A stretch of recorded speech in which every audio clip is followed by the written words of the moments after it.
Shalom Bapak Ibu Saudara yang terkasih dalam Tuhan. Senang sekali pagi hari ini kami kembali menjumpai Anda dalam program kesayangan kita, Amen. Agree with God, move with God, encounter with God now. Yuk, seperti biasa saya mengajak Anda sebelum pagi hari ini kita belajar kebenaran firman Allah. Kita akan berdoa bersama-sama minta Roh Kudus memberikan revelation, wisdom, dan menuntun setiap kita pagi hari ini supaya kita boleh mengerti akan kebenaran firman Allah. Let's we pray together. Father, hari ini Tuhan kami datang menghadap Engkau, menyerahkan Tuhan program Amin pagi hari ini ke dalam tangan Tuhan. Kami buka hati kami pagi hari ini dan kami mengundang Roh Kudus.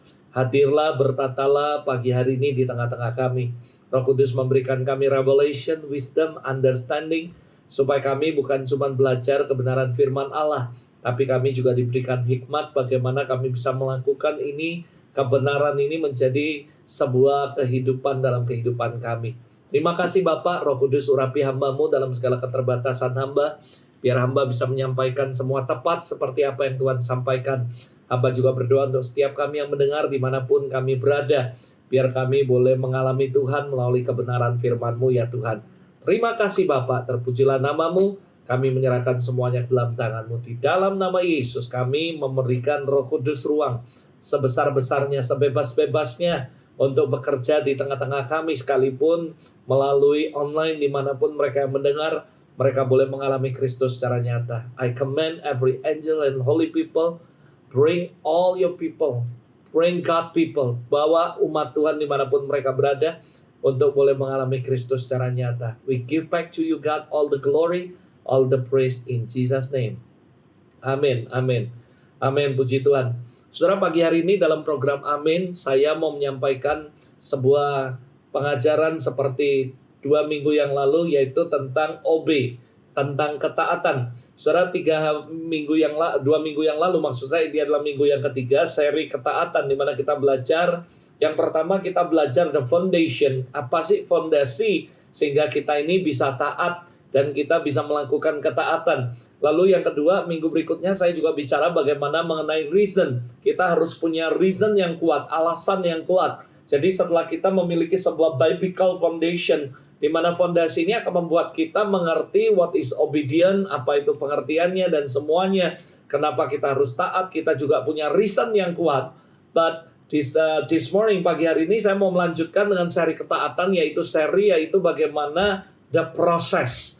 Nah saudara, kita harus mengerti bahwa ketaatan itu bukan sesuatu yang mudah atau sesuatu yang instan, sesuatu yang simsalabim langsung jadi, langsung kita bisa praktekkan. Tapi kita harus punya fondasinya dulu. Setelah itu kita punya reason yang kuat. Lalu kita mengerti setelah kita punya dua hal ini, kita harus tahu the process. Bahwa di mana semua itu nggak terjadi begitu saja, tapi by the process. Dan ini nggak mudah. Sekali lagi saya mau meletakkan sebuah dasar dalam John 14:15 berkata, if you love me, obey me.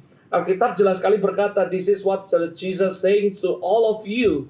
Dimanapun Anda berada, if you love me, the Lord say, obey me. Jadi saya percaya obedient is the language of love. Jadi obedient itu adalah sebuah bahasa kasih.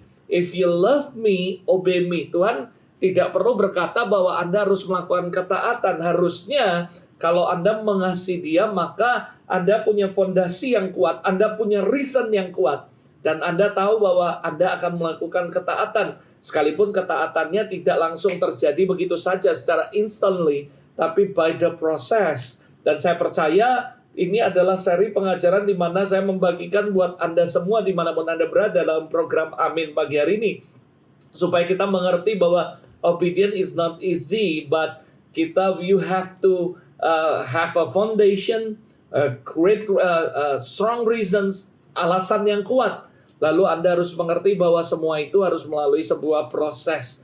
Sekali lagi, obedience is a language of love, baik itu secara personal maupun relational. Jadi saya berdoa supaya Anda semua mengerti bahwa reason yang kuat is good, foundation yang kuat is good. But Anda jangan melupakan prosesnya, saudara. Saya tahu proses, the process.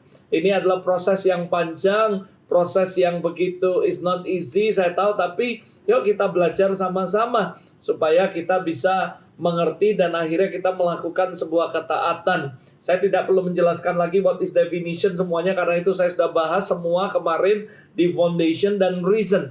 Tapi hari ini saya mengajak Anda untuk kita belajar sama-sama. Ada beberapa hal yang penting.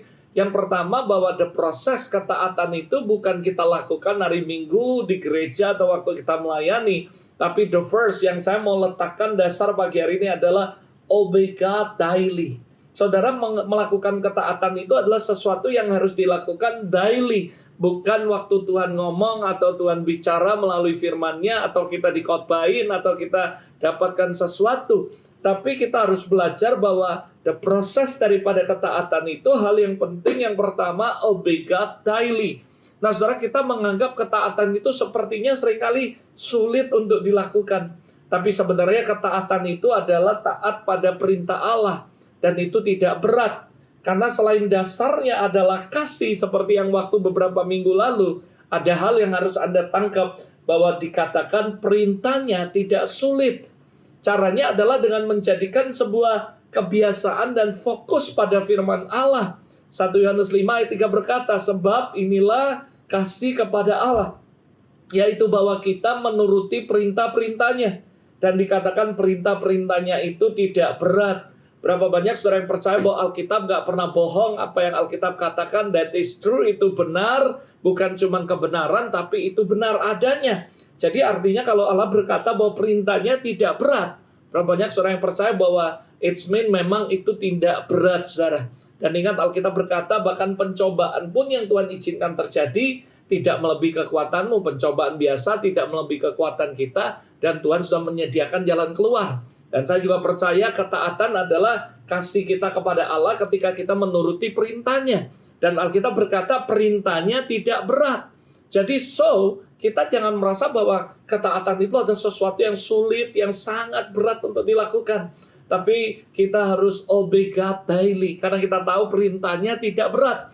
This is the first revelation yang saya mau kuatkan di dalam kehidupan kita semua, bahwa Anda harus melakukan ketaatan daily, tiap hari. Dan ingat, untuk Anda bisa melakukannya, jangan punya pemikiran bahwa ketaatan itu sesuatu yang sangat sulit untuk dilakukan. Tapi ketaatan itu, perintahnya itu tidak berat, saudara.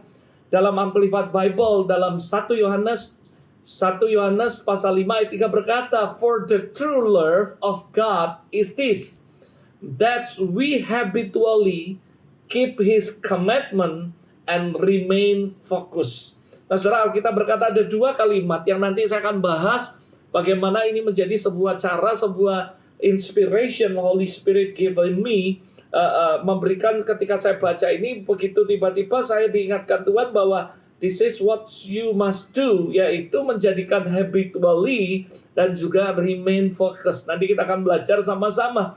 Tapi saudara, saya mau mengingatkan Anda bahwa sekali lagi, obey God bukan sesuatu yang berat, sesuatu yang sulit untuk kita lakukan. Karena perintahnya adalah perintahnya tidak berat. Itu yang Alkitab katakan. Dan dikatakan sekali lagi, saudara, bahwa perintahnya tidak berat. Itu sebabnya kita harus daily. Obey God daily. Nah, mengapa orang sulit taat? Pertanyaannya, saudara. Tapi kenapa kalau kita percaya bahwa obey God must daily? Lalu yang kedua, kita tahu bahwa perintahnya tidak berat. Dan kita percaya akan apa yang Tuhan ngomong. Kalau dia ngomong berat, ya berat. Dia ngomong nggak berat, ya nggak berat. Tapi kenapa pertanyaannya banyak orang yang sulit untuk taat? Jawabannya sederhana, karena mereka tidak melihat perintah Allah sebagai sesuatu yang sangat bermanfaat buat mereka. Sebaliknya mereka menilai bahwa perintah Allah adalah sebagai hal yang membatasi dan memberatkan hidup mereka. Padahal sebenarnya perintah Allah itu, sekali lagi saya tegaskan, tidak berat. Matius 11 ayat 29 jelas sekali, pikulah kuk yang kupasang dan belajarlah daripadaku, karena aku lemah lembut dan rendah hati, dan jiwamu akan mendapatkan ketenangan. Ayat 30 perhatikan baik-baik. My yoke is easy, my burden is light. Dikatakan, saudara, sebab kuk yang kupasang itu enak dan bebanku itu ringan, saudara. So, jadi saudara, apa yang Anda khawatirkan, apa yang Anda takutkan untuk melakukan ketaatan ternyata adalah sesuatu yang kita bisa lakukan, sesuatu yang reasonable, bisa dijangkau, bisa dilakukan. Karena Alkitab yang mengatakan bahwa beban yang kuberikan, kuk yang kuberikan itu ringan dan bebanku enak. Tuhan seringkali ada begitu banyak ayat berkata, Pencobaan bahkan tidak melebihi kekuatan kita. Kita diberikan jalan keluar. Bahkan kuk yang dia pasang ringan dan enak. Dan dikatakan perintahnya tidak berat, saudara. Artinya kalau Tuhan memberikan perintah kepada Anda, sebenarnya dia bukan cuma memberikan perintah, tapi dia memberikan kemampuan untuk Anda bisa melakukan perintahnya. Ketika dia memberikan perintah dalam kehidupan Anda, dia memberikan pengurapan supaya Anda bisa melakukannya dengan tepat. Asal Anda mengandalkan Tuhan. Sebenarnya ketika dia memberikan perintah kepada Anda, dia menyertai Anda supaya Anda bisa melaksanakan perintahnya. Of course, kalau kita lakukan dengan kekuatan kita, susah. Kalau Anda perhatikan sebuah gambar tentang bagaimana ada sapi, saudara, atau kerbau, lalu ditaruh beban, ditaruh kuk, saudara, lalu selalu ditaruh yang sebelah kanan atau sapi atau kerbau yang lebih kuat, lebih pengalaman, supaya apa, saudara, bisa menuntun yang satunya, saudara. Dan saya percaya that's what the Lord do for us in our life. Bahwa Tuhan tidak membiarkan kita memikul salib sendiri, tapi Dia ada beserta kita, Dia ada menyertai kita dan berjalan bersama kita, sehingga kita diberikan kemampuan untuk melakukan perintah-perintahnya. Sekali lagi, yang pertama yang penting sekali untuk hari ini Anda tangkap, yaitu obey God daily. Ketaatan bukan sesuatu yang sesekali kita lakukan, tapi kita harus latih menjadikan itu habitually, kebiasaan dalam kehidupan kita yang kita lakukan daily, tiap hari, dari hari ke hari. Dan Anda harus ngerti bahwa perintahnya tidak berat, saudara. Itulah yang Tuhan ngomong secara kuat. Itu sebabnya kita punya reason yang kuat, kita punya foundation yang kuat, dan kita harus menyadari ada proses untuk menuju ke sana. Dan prosesnya Anda nggak perlu takut. Kenapa? Karena Tuhan memberikan kekuatan. Tuhan memberikan kemampuan kepada Anda. Karena sekali lagi Yohanes 1 Yohanes 5 ayat 3 berkata, sebab inilah perintah kepada Allah, yaitu bahwa kita menuruti perintahnya. Dan dikatakan diakhiri dengan perintahnya tidak berat, saudara. Nah, jadi sekali lagi, yuk kita lakukan. Ada sebuah cerita waktu dulu ada di Kompas, saudara, Kompas. Bagaimana cerita tentang seorang ibu bernama Elizabeth, saudara. Dan dia adalah ibu daripada Ade Sarah Angelina. Di mana suatu ketika dia menabur bunga di makam anak satu-satunya sambil berkata. Dan dia berkata bahwa mama tahu bahwa Ade sudah meninggal di sorga. Mama sudah memaafkan, dikatakan Hafiz dan Siva waktu itu, saudara. Ade juga maafi ya. Nah, waktu itu Ade mati dibunuh dengan keji oleh mantan pacarnya dan perempuan yang menjadi pacar dari mantannya, saudara. Nah, perintah Allah, apa yang dilakukan oleh Ibu Elizabeth, dikatakan kasihilah musuhmu dan berdoalah untuk mereka. Menjadi sebuah perintah yang menurut saya sesuatu yang sangat berat. Can you imagine Anda punya anak satu-satunya lalu dibunuh, mati, dan sebagainya. Tapi Alkitab berkata, kasih musuhmu, berdoalah buat mereka, ampuni mereka. Nah, bagaimana tidak berat kita harus mengampuni orang yang membunuh anak kita. Tapi Alkitab berkata 1 Yohanes 5 ayat 3, perintahnya tidak berat. Maksudnya apa, saudara? Maksudnya apa? Katanya nggak berat, tapi gimana bisa mengampuni? Kita difitnah orang, kita diomongi orang, tapi Alkitab berkata, kasih musuhmu dan berdoa buat mereka, ampuni mereka. Ada orang yang berbuat jahat sama kita, Alkitab berkata, jangan balas kejahatan dengan kejahatan, balas kejahatan dengan kebaikan. Gimana caranya? Secara manusia kita berkata, gimana bisa mengampuni orang yang menyakiti kita, yang mengkhianati kita, melakukan hal yang jahat dalam hidup kita. Tapi Alkitab berkata, 1 Yohanes 5 ayat 3, perintahnya nggak berat. Sehingga ini akhirnya kita berkata, Tuhan, ini nggak gampang. Itu sebabnya saya bilang, it's not enough only have a reason and foundation. Kita harus ngerti prosesnya, saudara. Dan prosesnya nggak gampang. Nggak gampang bisa mengampuni orang yang membunuh anak kita. Atau orang yang mencelakakan kehidupan anak Anda. Atau orang yang menyakiti hidup Anda. Atau suami Anda yang mengkhianati Anda. Istri Anda yang mengkhianati Anda. Atau rekan bisnis Anda yang mengkhianati Anda. Atau orang lain yang memperlakukan hal yang nggak baik dalam hidup Anda. It's not easy untuk melakukan ketaatan. Tapi Alkitab mengajarkan kita bahwa percaya bahwa Tuhan memberi kita kekuatan untuk melakukannya. Nah, saudara, kata tidak berat, kalau Anda pelajari, itu bahasa aslinya adalah barei. Barei artinya sulit untuk ditanggung, sebuah beban dan sesuatu yang menekan. Maksudnya perintah Tuhan bukanlah sesuatu di luar kemampuan kita. Jadi kita anggap mampu melakukan. Kita dianggap mampu melakukannya semua yang firman Allah katakan. Saudara, tidak berat bila kita memiliki sikap hati yang tepat, yaitu bila kita melakukannya because of love. Karena kasih kita kepada Allah, maka kita mengampuni orang lain.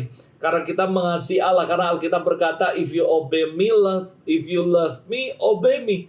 Artinya ketika kita mengampuni orang yang mungkin menyakiti hati Anda, melakukan hal yang gak baik, the reason yang kuat, sekali lagi saya balikkan kepada minggu lalu pengajaran kita, bahwa the reason because kita mengasihi Allah. Kasih Allah adalah dasar dan juga reason yang kuat untuk kita. Jadi sekali lagi tidak berat kalau kita punya sikap hati yang tepat, yaitu kita melakukannya karena dasarnya kasih kita kepada Allah. Tidak berat yang kedua karena kita memiliki Holy Spirit, Roh Kudus. Roh Allah sendiri yang memampukan kita untuk melakukan semua perintah Allah. Seringkali dengan kekuatan kita nggak bisa. It's not because of my strength, my power, but because of the Spirit of the Lord. Karena Roh Kudus yang ada dalam kita memberikan kemampuan. Secara jujur kadang-kadang kita berkata, gue nggak mau ngampuni orang ini. Orang ini terlalu banyak nyakiti saya. Tapi saya percaya Roh Kudus yang ada dalam kita akan memberikan kita kekuatan. Saya yakin saudara, kalau Anda berkata bahwa kasih Allah tinggal dalam kehidupan Anda, maka saya percaya Anda akan mengasihi orang lain. Sebenarnya the Christianity, philosophy of the Christianity is very simple, yaitu cross. Mengasihi Allah dengan segenap hati, segenap jiwa, dan mengasihi sesama seperti diri kita. Kalau kita berkata bahwa kita membenci orang, tapi kita mengasihi Allah, itu sesuatu yang bohong. Karena kalau kita mengasihi Allah, kasih Allah dalam hidup kita, bagaimana kita bisa membenci orang lain?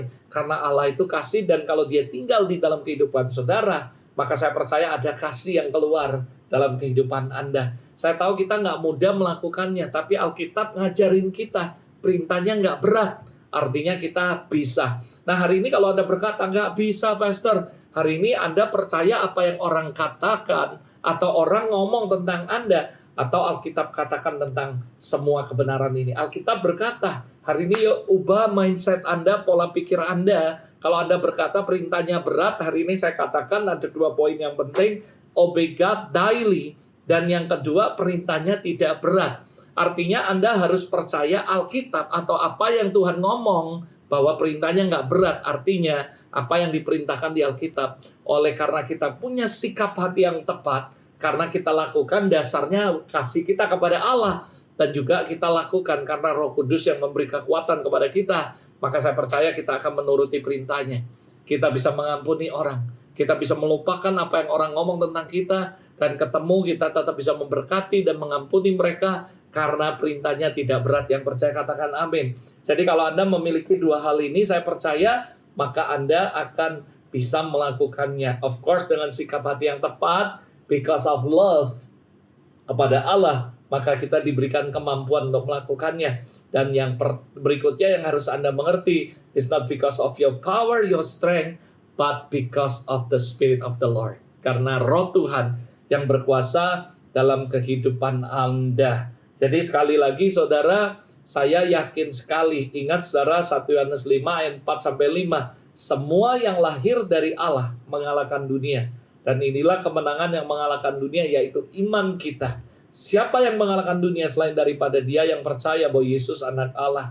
Jadi mereka yang percaya kepada Yesus telah mengalahkan dunia. Kita mendapatkan kuasa untuk melakukan perintahnya karena Roh Kudus berjalan bersama kita dan memberi kita kemampuan untuk melakukannya. Saudara, sekali lagi saudara, ini yang harus Anda tahu, bahwa dengan iman kita bisa mengalahkan, kita bisa melakukan perintahnya. Ingat, iman kita mengalahkan dunia, memberikan kita kemenangan. Jadi saudara, kalau Anda punya sikap hati yang benar, Anda mengandalkan Roh Kudus, dan Anda berjalan dengan iman bersama-sama, aku mampu, dan saya percaya imanmu akan mengalahkan dunia. Imanmu akan memberikan kemenangan sehingga Anda bisa melakukan ketaatan.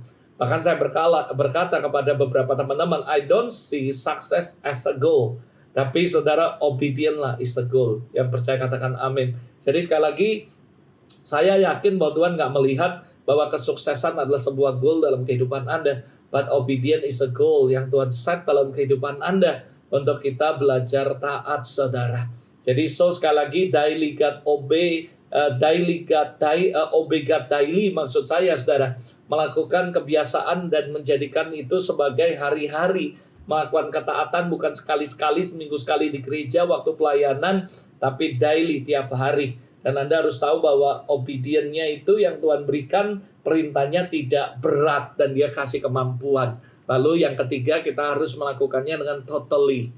Makanya saya berkata bahwa kita harus punya total obedience kepada Tuhan, saudara.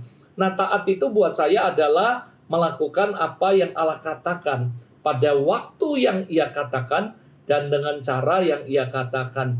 Jadi kalau Anda berkata, what is definition daripada ketaatan yang sesungguhnya? It's mean, artinya melakukan apa yang Allah katakan pada waktu yang Ia katakan dan cara yang Ia katakan. Jadi istilahnya kalau kita taat, kita harus melakukannya dengan cara Tuhan dan waktunya Tuhan. Bukan kita yang ngatur. Kalau Anda pelajari the story of David, King David, bagaimana triwiranya melakukan apa yang menjadi keinginan Daud saat itu. Bahkan sekalipun Daud tidak memerintahkan mereka. Daud cuma punya keinginan. Kalau saudara baca 2 Samuel 23 ayat 15. Lalu timbullah keinginan pada Daud dan dia berkata, sekiranya ada orang yang memberi aku minum air dari perigi Bethlehem yang ada di dekat pintu gerbang. Lalu ketika pahlawan itu menerobos perkemahan orang Filistin, mereka menimba air dari perigi Bethlehem yang ada di depan pintu gerbang. Mengangkatnya, membawanya kepada Daud. Tetapi Daud tidak mau meminumnya, melainkan mempersembahkannya kepada Allah sebagai korban curahan kepada Allah. So, kalau Anda pelajari, ketaatan itu tidak bisa ditunda, harus di waktu yang tepat dan cara yang tepat, saudara. Raja Daud cuma punya keinginan, tiba-tiba Triwira merespon, that is obedience sejati, yaitu taat melakukan apa yang diperintahkan di waktu yang tepat dan cara yang tepat, saudara. Dan saya percaya, saudara, bahwa Anda nggak bisa setengah-setengah. Ketika Raja Daud berkata keinginannya untuk minum, itu waktunya kapan dia mau minum. Tapi Anda bayangin misalnya setahun berikutnya, minggu berikutnya diambil, dia sudah nggak ada keinginan, saudara. Hari itu Raja Daud punya keinginan dan Triwira merespon dengan benar because of obedience, karena taat kepada sang raja.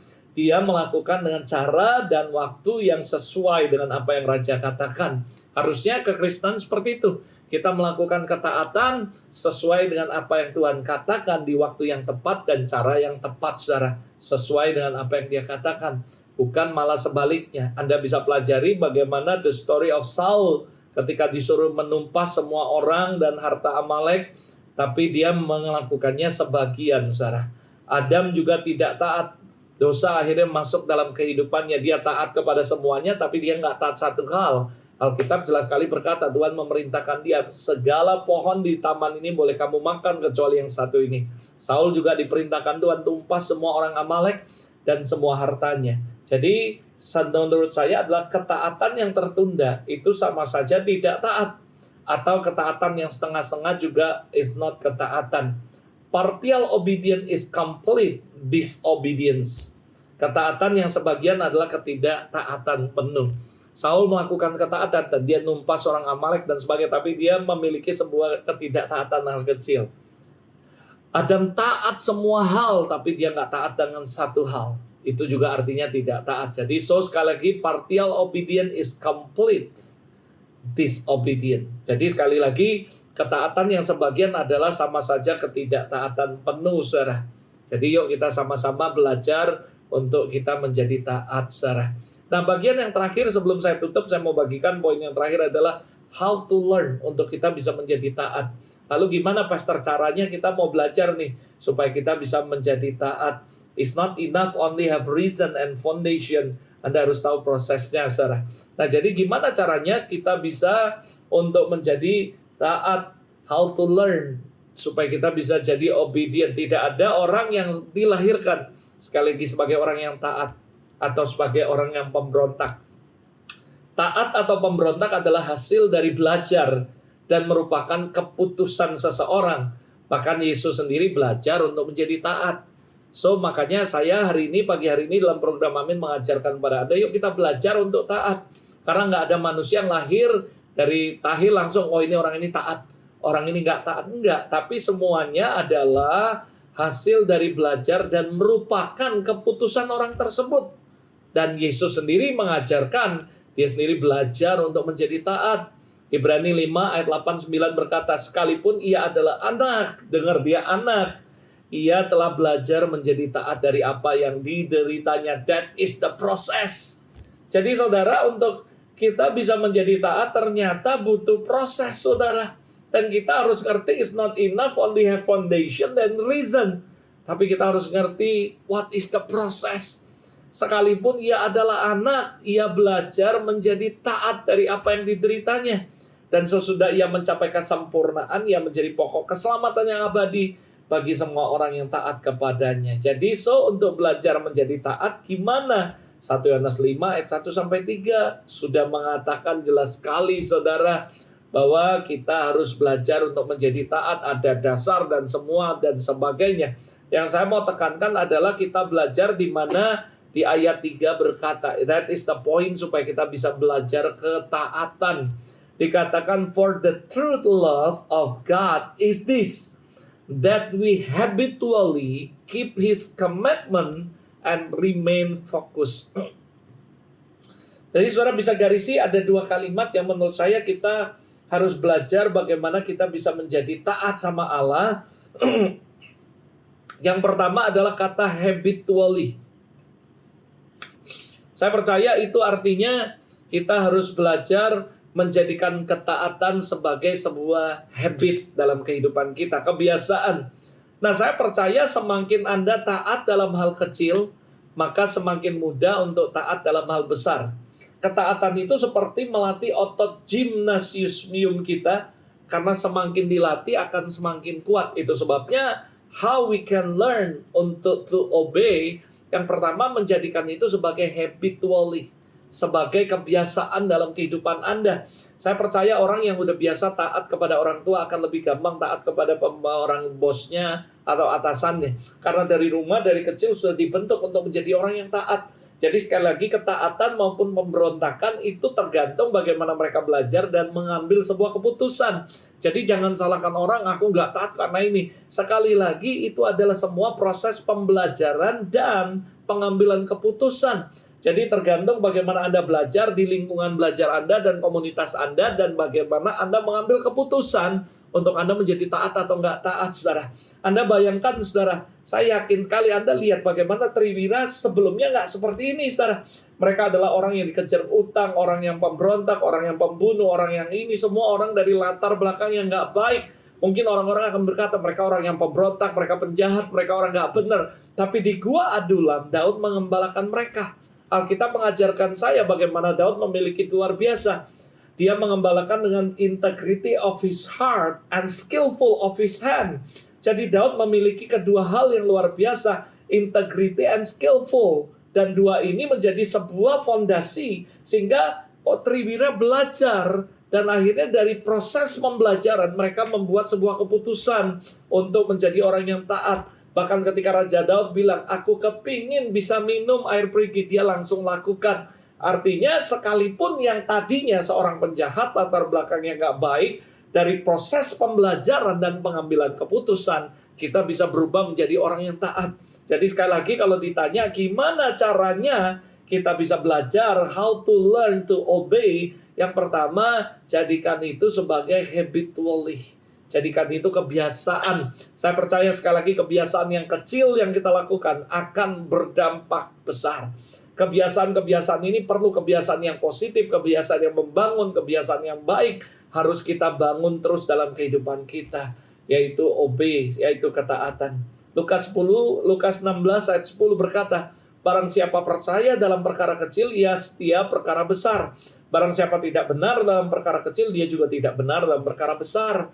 Jangan pernah meremehkan ketaatan yang sederhana, yang kecil. Tapi ketika kita melakukannya di rumah, saya percaya itu akan mengubah seluruh kehidupan Anda. Sekali lagi, proses pembelajaran dan juga pengambilan keputusan itu penting.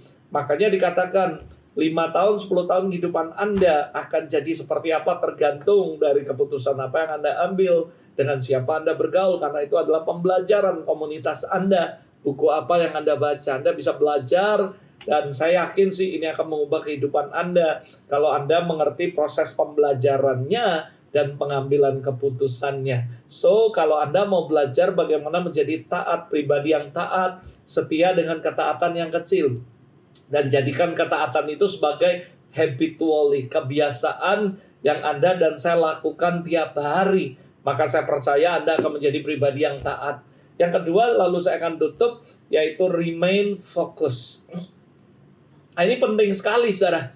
Di Amerika saya membaca sebuah artikel dikatakan Amerika mengirim 1.600 anjing militer untuk berada di lapangan atau membantu para veteran perang.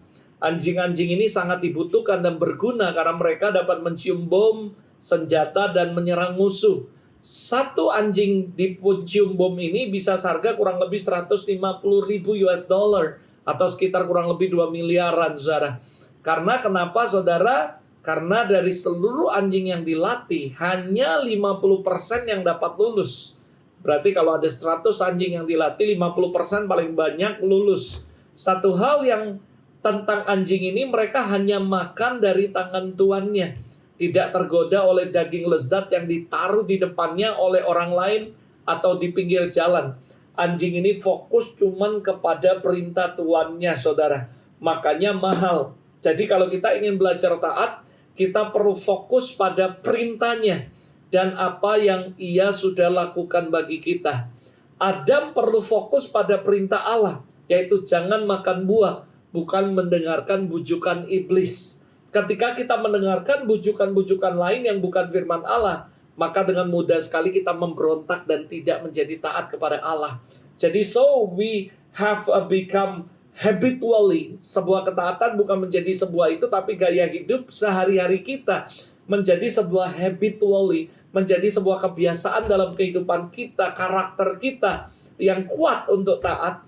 Lalu kita juga harus tahu bahwa kita harus belajar untuk fokus kepada perintah Allah, bukan apa yang orang ngomong. Apalagi setan yang menggoda Anda, mengomongkan hal-hal yang gak benar dalam hidup Anda. Susah, mana mungkin kita bisa mengampuni, dia sudah menyakiti kita. Gimana caranya kita bisa balas kebaikan dengan kejahatan, balas kejahatan dengan kebaikan. Gimana caranya kita bisa melupakan orang yang melukai hati kita dan sebagainya. Alkitab berkata bahwa perintahnya tidak berat dan Tuhan memberi kekuatan. Anda tinggal memutuskan, Anda remain fokus. Fokus Anda kepada apa yang orang ngomong tentang ketaatan, atau Anda fokus dengan apa yang Tuhan perintahkan. Anda fokus kepada firman-Nya, Anda fokus kepada apa yang Dia katakan, maka Anda akan bisa menjadi taat. Tapi kalau Anda fokus dengan apa yang orang lain katakan, Anda akan memberontak dan tidak taat. Adam kalau dia fokus saja dengan perintah Tuhan, jangan makan buah ini, maka saya percaya dia nggak akan jatuh dari ketidaktaatan. Tapi dia lebih mendengarkan apa yang orang ngomong dari apa yang Tuhan perintahkan. Nah, dalam hidup kita seringkali kita tidak fokus dengan apa yang Tuhan ngomong, apa yang Dia janjikan, apa yang Dia firmankan. Kita melihat situasi, kita melihat omongan orang lain, kita mendengarkan omongan orang lain, kita mendengarkan nasihat yang sebenarnya nggak sesuai dengan apa yang Tuhan ngomong, saudara. Tidak sesuai dengan apa yang Tuhan perintahkan, sehingga akhirnya kita menjadi tidak taat. Sekali lagi, kalau kita mau belajar ketaatan, ada dua hal yang penting di ayat ini. 1 Yohanes 5 ayat 3 berkata, we have habitually, kita harus punya habit, memiliki sebuah kebiasaan. Jangan jadikan ketaatan sebagai perintah yang berat, tapi jadikan itu kebiasaan yang kita lakukan tiap hari. Kita harus ingat perintahnya nggak berat. Dia memberi kekuatan, Roh Kudus berjalan bersama kita. Dengan iman kita akan mampu melakukan ketaatan. Dan Anda juga harus tahu bahwa kita harus remain fokus. Fokus, kenapa anjing ini mahal? Karena dia fokus. Bahkan anjing ini nggak mau makan dari tangan yang lain. Dia cuma fokus pada perintah Tuhannya. Saya berdoa supaya Anda bisa menjadi orang-orang yang fokus dengan apa yang Tuhan perintahkan, bukan dengan apa yang orang katakan. Let's we pray together. Bapa, terima kasih. Kami mengucap syukur untuk hari ini, pagi hari ini, untuk firman-Mu. Kami sudah mendengar, kami sudah belajar akan firman-Mu selama 3 minggu berseri ini, Tuhan, di mana kami belajar memiliki sebuah fondasi dalam ketaatan. Kami juga punya reason yang kuat dalam ketaatan. Dan kami juga, Tuhan, ngerti bagaimana the process daripada ketaatan. Hamba berdoa 3 seri pengajaran tentang obedient ini, you bless, Engkau memberkati supaya umat-Mu yang mendengar belajar mereka bisa menjadi taat.